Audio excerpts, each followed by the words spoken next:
L'apôtre Paul était un contemporain de Jésus. Et il a passé une grande partie de son temps en Israël au 1er siècle.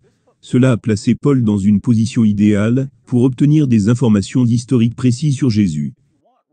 Si vous voulez des informations fiables sur une personne, il est très utile d'être de la même génération que cette personne. Et Paul était justement là. Mohammed, quant à lui, est né, plus d'un demi-millénaire après la mort de Jésus, dans un pays complètement différent.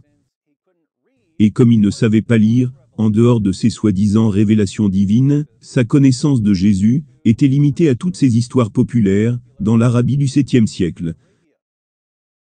C'est pourquoi, lorsque nous lisons le Coran, nous trouvons tellement d'histoires sur Jésus, qui sont connues pour être des contrefaçons. Marie qui accouche sous un palmier. Jésus qui prêche alors qu'il est encore tout bébé.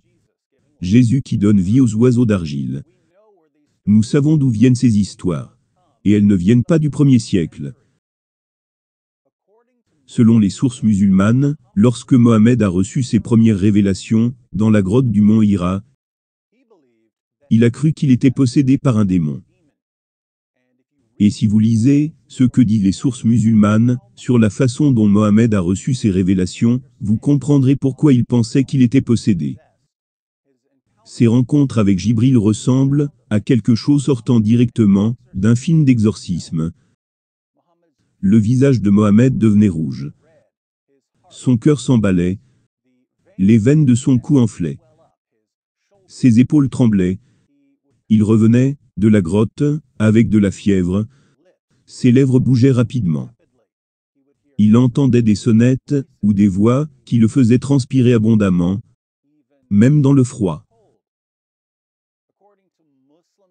Selon les sources musulmanes, quand Mohammed fut convaincu qu'il était possédé par un démon, il a tenté de se suicider en se jetant d'une falaise. Selon les sources musulmanes, Mohammed a livré des révélations à ses partisans qui faisaient la promotion du polythéisme, les infâmes versets sataniques. Au bout d'un moment, il est revenu et a dit que Satan l'avait trompé pour qu'il prononce ces versets.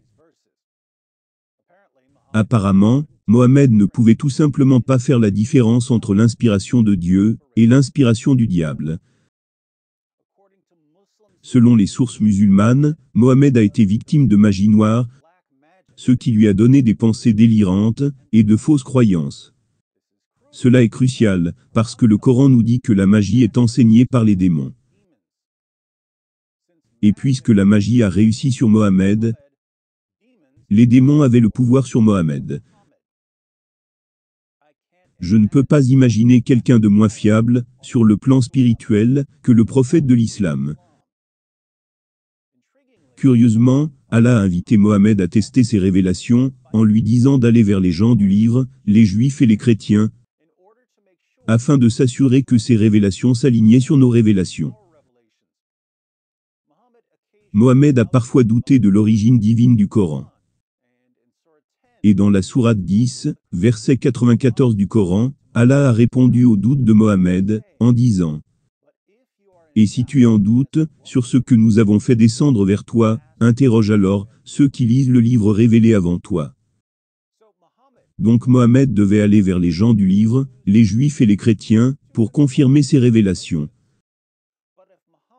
Mais si Mohammed avait réellement fait cela, les juifs et les chrétiens lui auraient dit que ces révélations contredisent ce qui est dans la Torah et l'Évangile, à un niveau fondamental. C'est là où les musulmans interviennent et disent « Mais la Torah et l'Évangile ont été corrompus. » Vraiment? Donc Allah invite Mohammed à confirmer ses révélations en lui disant d'aller vers des gens qui lisent des livres corrompus.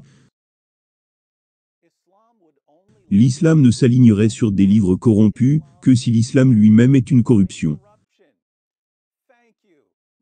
Merci, mes amis musulmans, d'insister encore une fois sur le fait que votre religion est une corruption du vrai message de Dieu. Je ne pourrais pas être plus que d'accord avec vous.